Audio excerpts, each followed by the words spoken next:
Vamos então continuar aqui, paraíso, inferno, purgatório.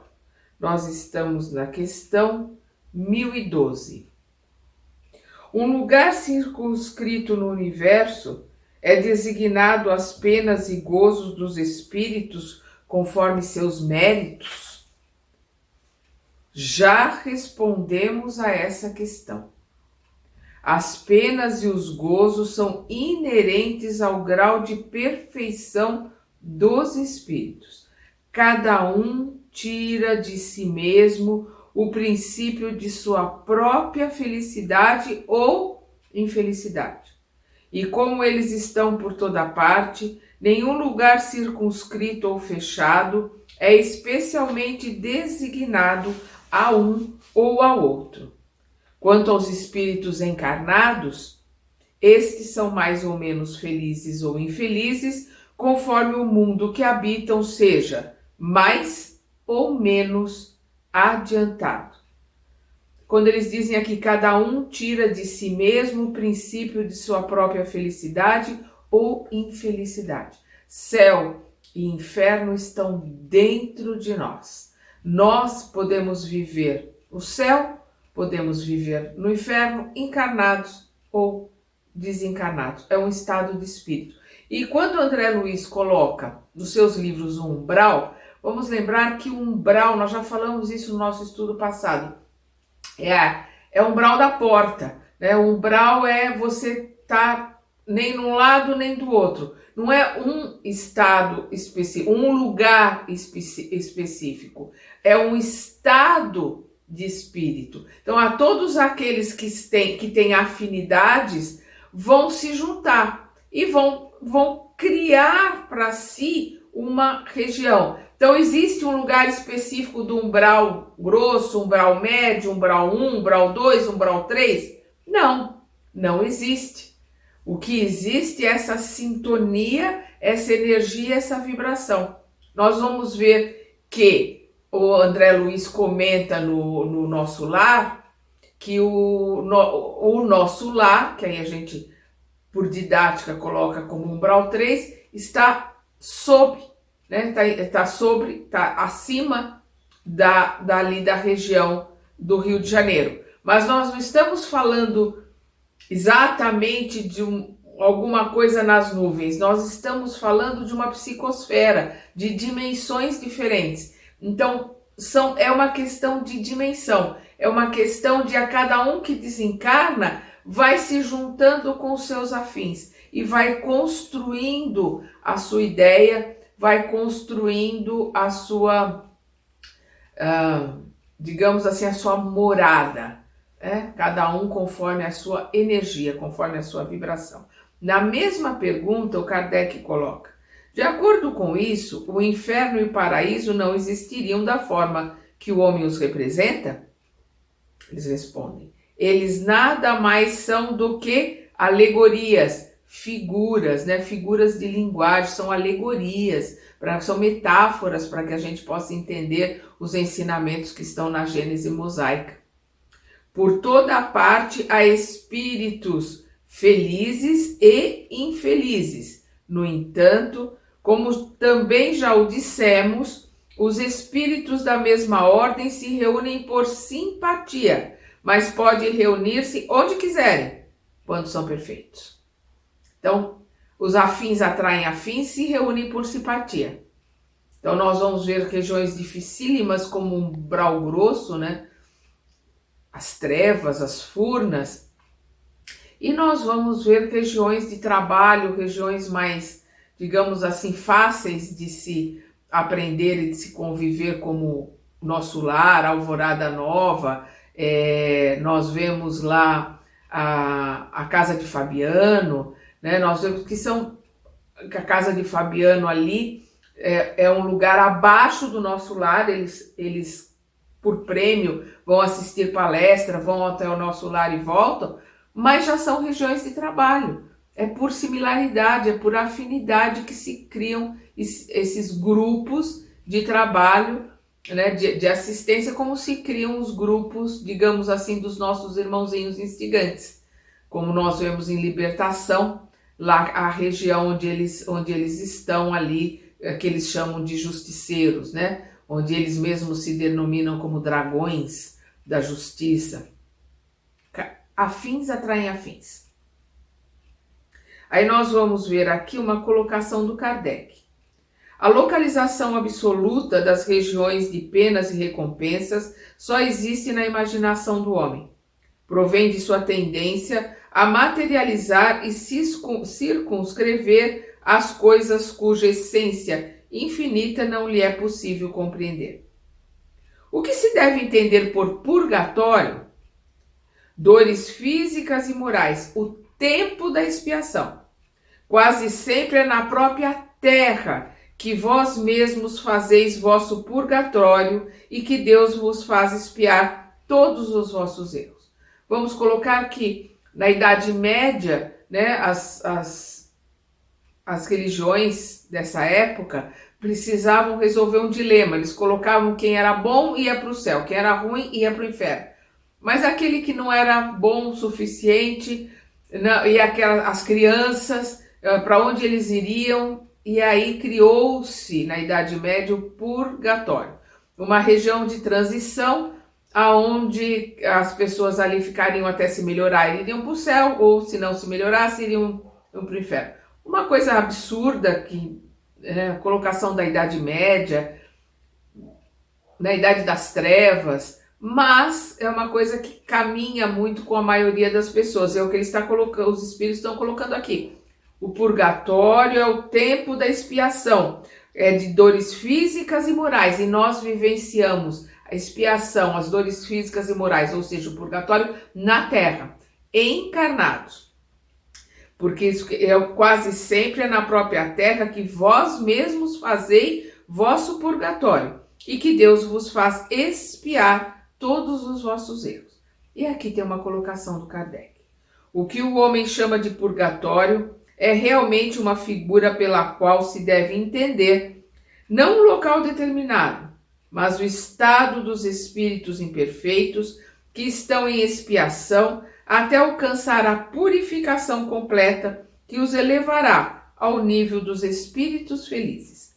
Como essa purificação se opera em diversas encarnações, o purgatório consiste nas provas da vida corporal, nas provações que passamos aqui encarnados.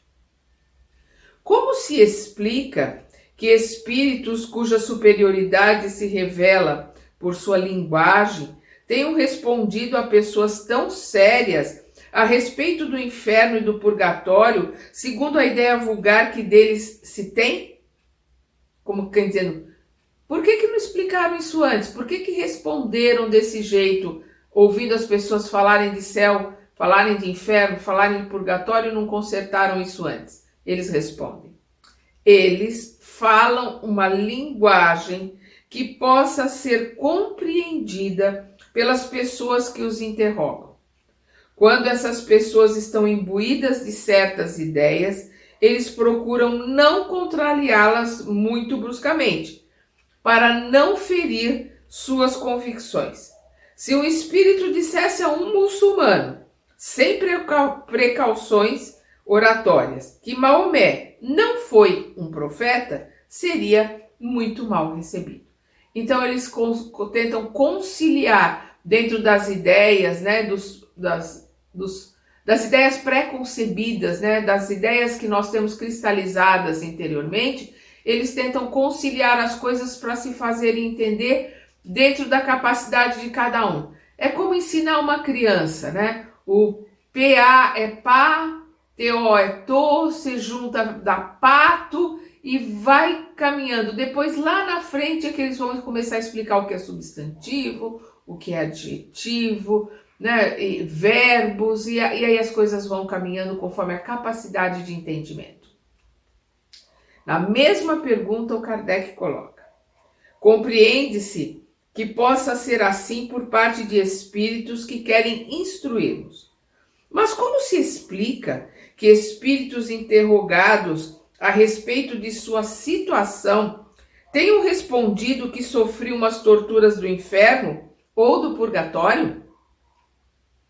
Olha a colocação deles, né? Porque tudo está na nossa mente, está dentro de nós. Quando são inferiores e não completamente desmaterializados, conservam uma parte de suas ideias terrenas e expressam suas impressões pelos termos que lhes são familiares. Continuam projetando aquilo que acreditam, continuam materializando as ideias, né, que estão, os preconceitos, as instruções que receberam, né, por várias encarnações, e vão materializando no plano espiritual essas ideias. Encontram-se no meio que só lhes permite sondar parcialmente o futuro. E é isso que faz com que espíritos errantes ou recém-desencarnados frequentemente falem como se estivessem vivos. Inferno pode traduzir-se por uma vida de provações extremamente penosas, com a incerteza de uma melhora.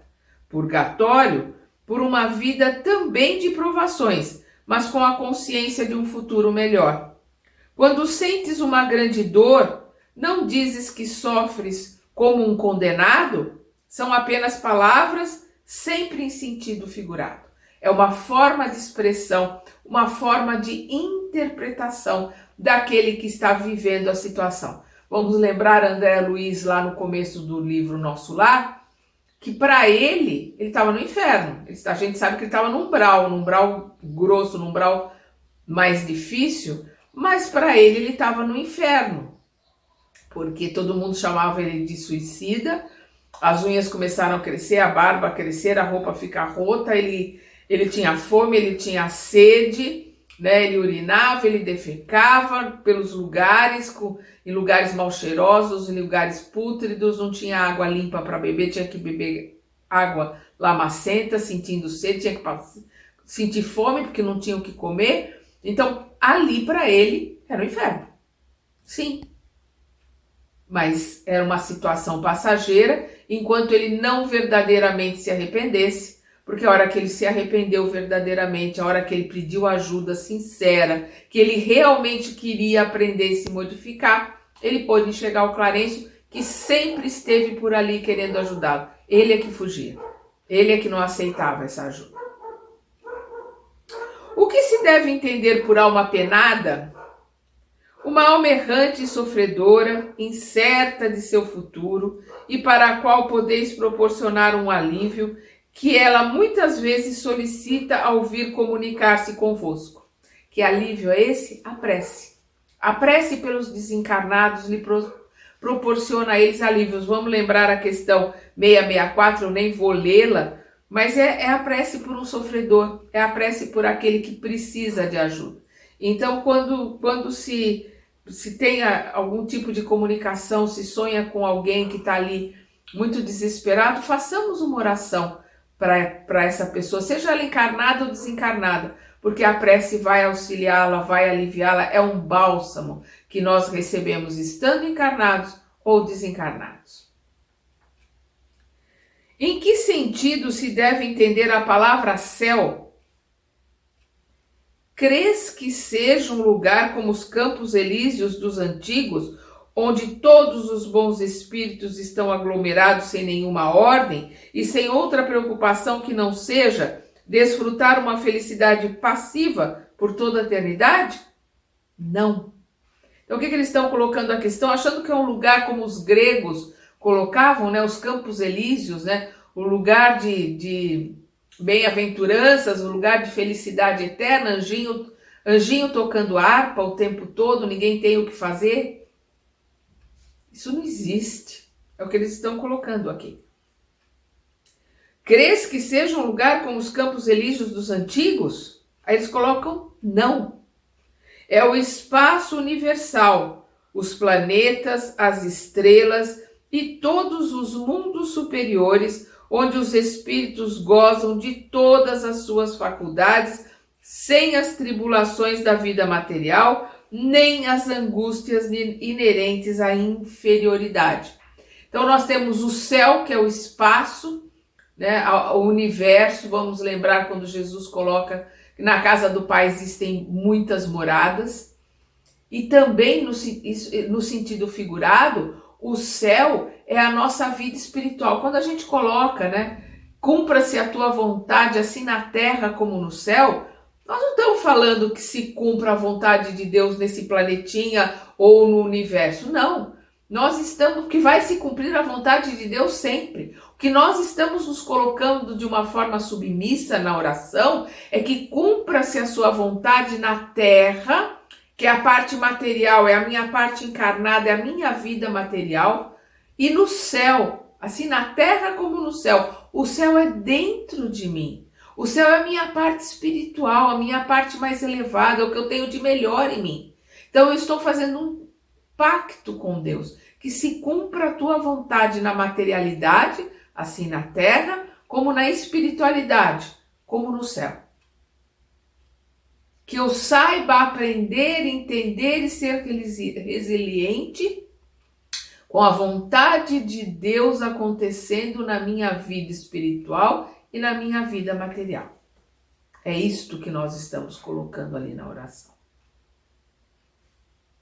O que os espíritos que disseram habitar o quarto, o quinto céu, etc., etc., queriam dizer com isso? Vós lhes perguntais qual céu eles habitam, porque tendes a ideia de haver diversos céus situados como os andares de uma casa. Então, as pessoas que perguntaram e receberam como resposta, nós vamos, aqui ele está citando por causa de psicografias que foram recebidas, né? Colocando diferentes lugares no céu, por essas ideias pré-concebidas, né? Por essas colocações de que um lugar melhor seria mais próximo do paraíso, né? Idealizado ali pelos teólogos, principalmente da Idade Média. Então, vós lhe perguntais qual céu eles habitam, porque tendes a ideia de haver diversos céus situados como os andares de uma casa. Então os espíritos vos respondem de acordo com a vossa linguagem. Mas para eles, né, para os espíritos, essas palavras quarto, quinto céu, exprimem diferentes graus de purificação e, consequentemente, de felicidade. É exatamente a mesma coisa quando se pergunta a um espírito se ele está no inferno. Se está infeliz, dirá que sim, porque para ele, inferno é sinônimo de sofrimento. Mas ele sabe muito bem que não está nas chamas. Um pagão diria estar no Tártaro, né? Alguém, né, por exemplo, o Tártaro é o inferno, como os Campos Elíseos é o céu, né, no politeísmo grego. Vamos ver palavras aqui do Kardec.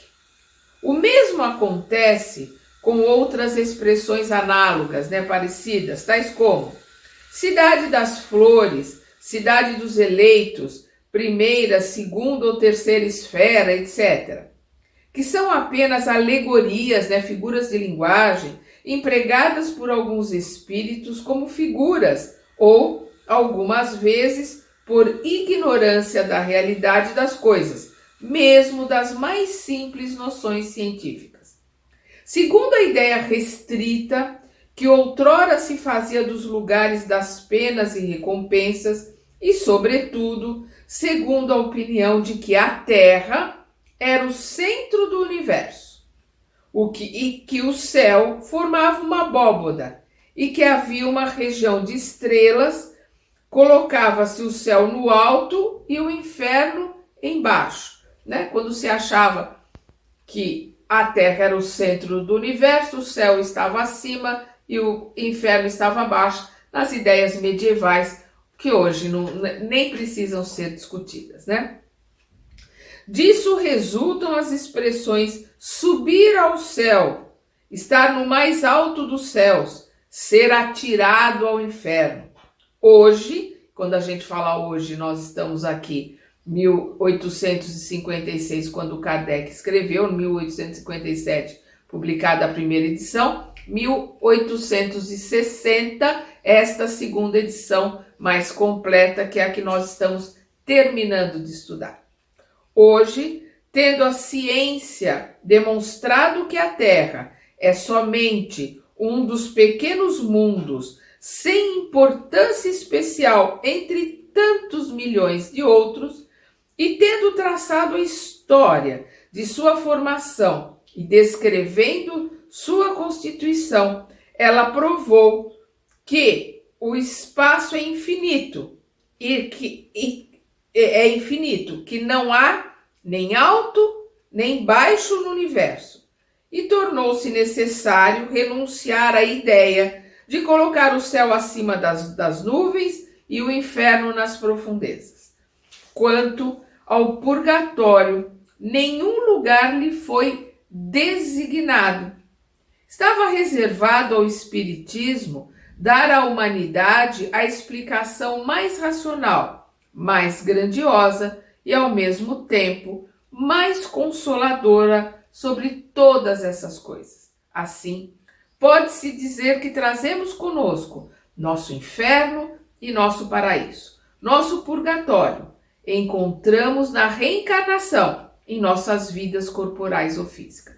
Trazemos dentro de nós o inferno, que nós criamos, o céu, que nós criamos, e o purgatório são as provas e as expiações que passamos na reencarnação aqui, neste planetinha tão pequenininho, tão lindo, mas tão pequenininho, é que mal, quando se estuda o universo, se olha para a Via Láctea, mal dá para se perceber, né, ali na pontinha,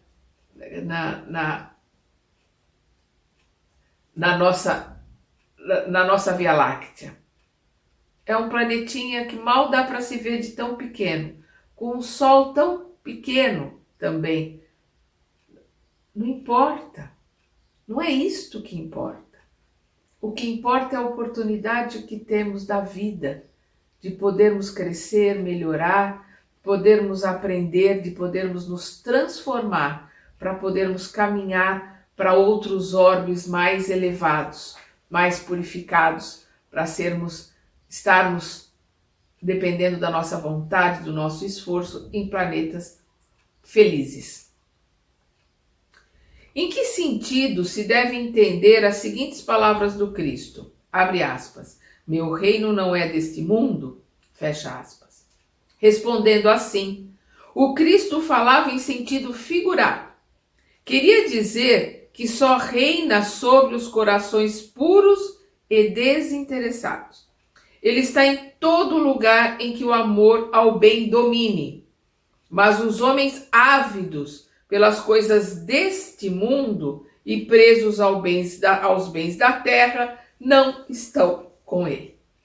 Então, o reino de Deus, o reino que o Cristo veio nos ensinar e trazer, não é deste mundo, porque também nós não somos deste planeta, deste mundo materialista, ilusório.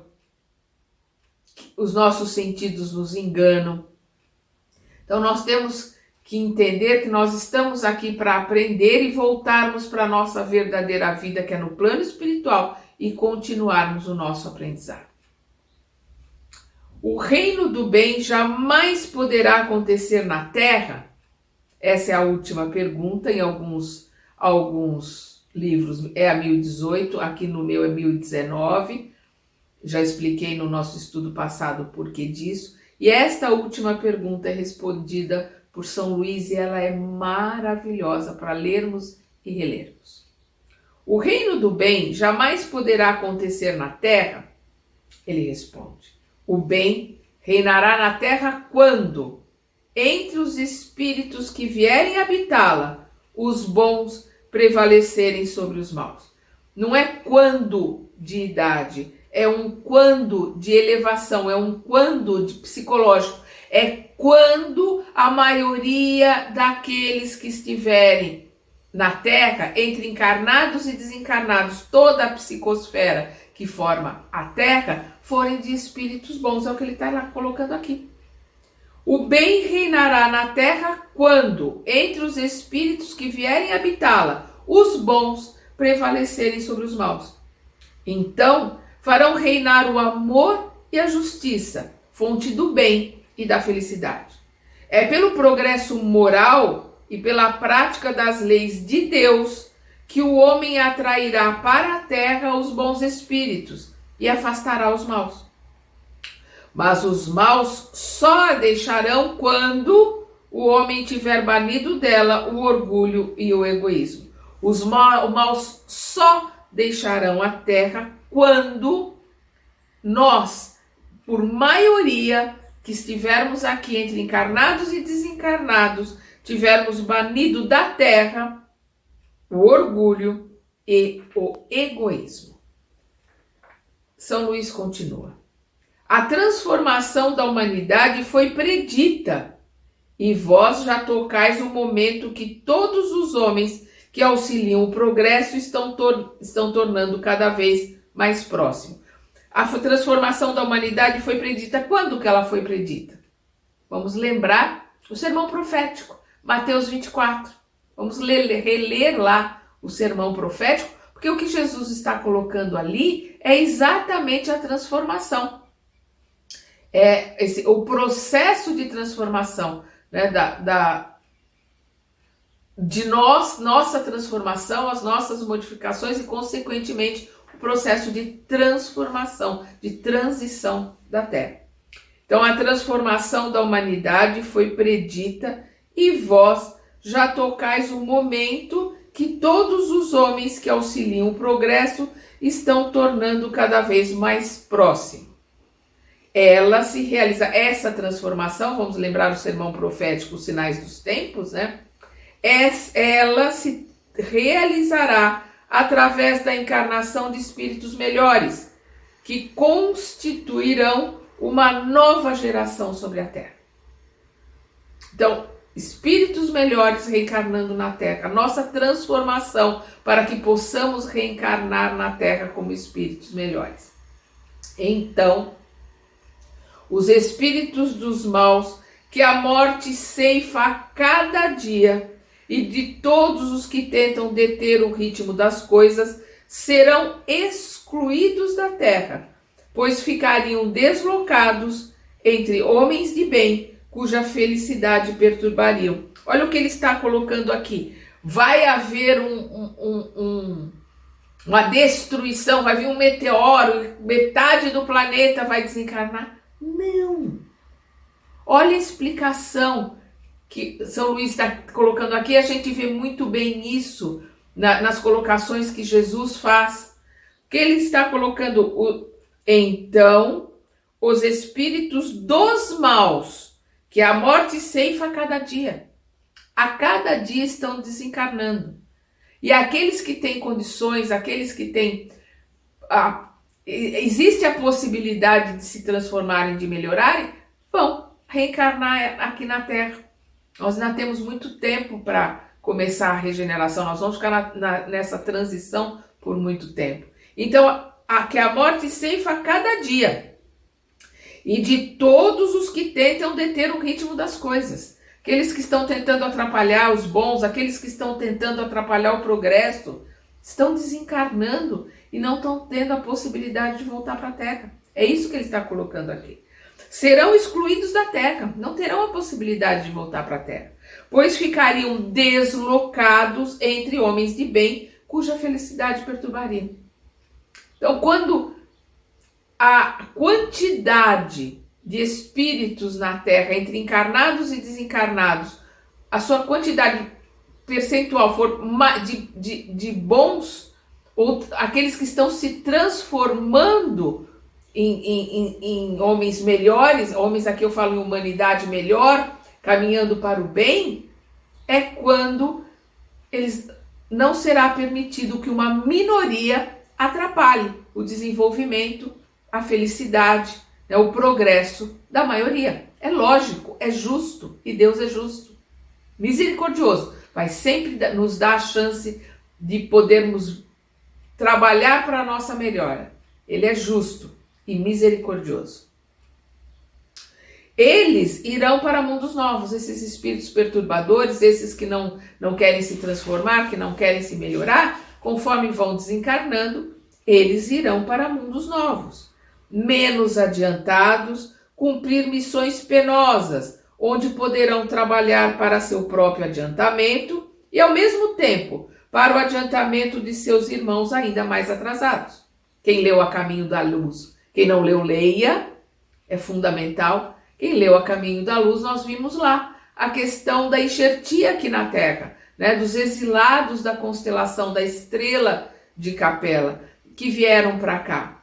Para eles consideravam aqui um inferno, consideravam que eles estavam no meio de animais, que eles tinham regredido, mas não. Por não terem um desenvolvimento moral, vieram para cá para se desenvolver. Aqueles que se desenvolveram voltaram para os seus planetas de origem. E, ao mesmo tempo, eles vindo para cá, auxiliaram os nativos, os autóctones aqui da Terra, a se melhorarem e se desenvolverem de uma forma bem mais rápida. É uma troca de ensinamentos, de energia, de trabalho. Isso existe em todos os setores. A cooperação, o trabalho cooperativo, o trabalho de associação. Nós vamos ver isso no livro Pensamento e Vida, do Emmanuel.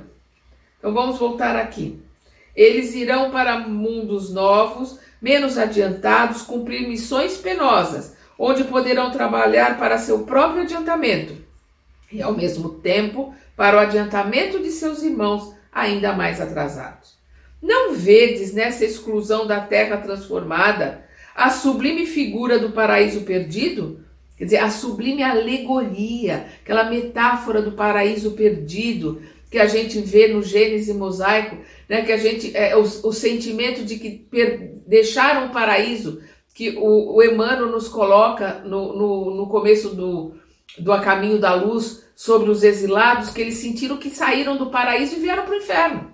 É essa alegoria, esse sentido figurado, e que o São Luís coloca aqui como sublime. Olha que lindo. Não vedes nessa exclusão da terra transformada a sublime figura do paraíso perdido?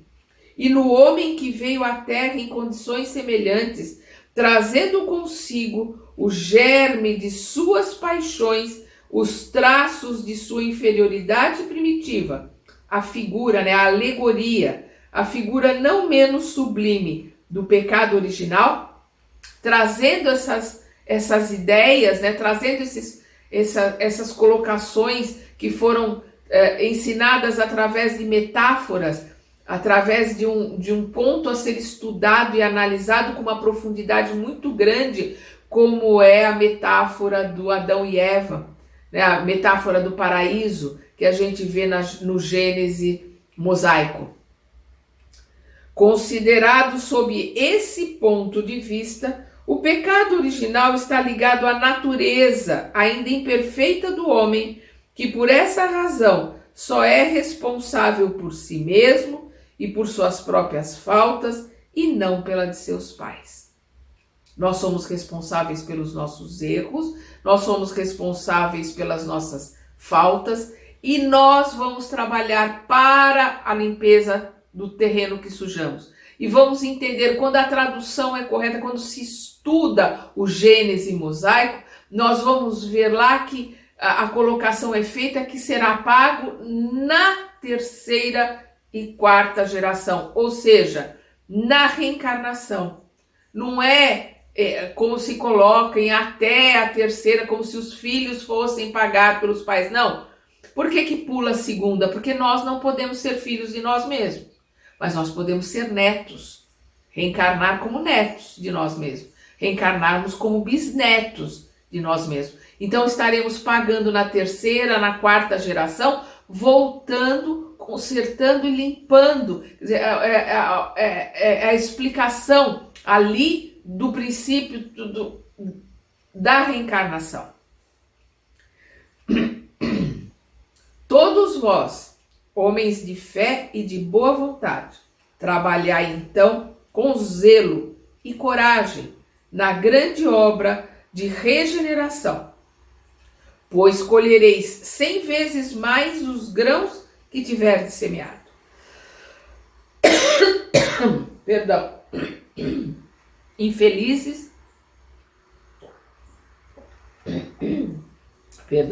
Infelizes dos que fecham os olhos à luz, pois preparam para si longos séculos de trevas e decepções. Infelizes dos que concentram todas as suas alegrias nos bens desse mundo, pois enfrentarão mais privações do que os gozos que tiverem.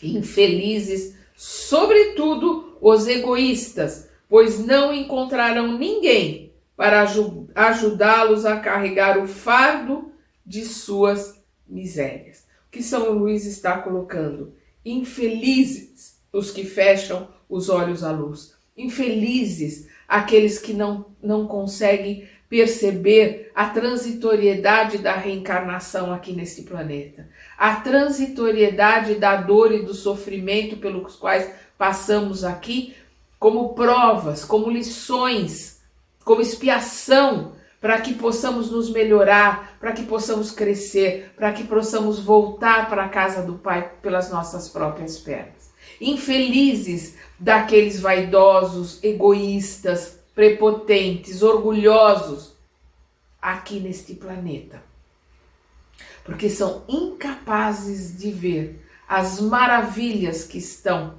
à nossa volta, nos oferecendo a oportunidade de melhorar, de crescer, a oportunidade de nos transformarmos em anjos, em espíritos puros pela nossa própria vontade e pelo nosso esforço.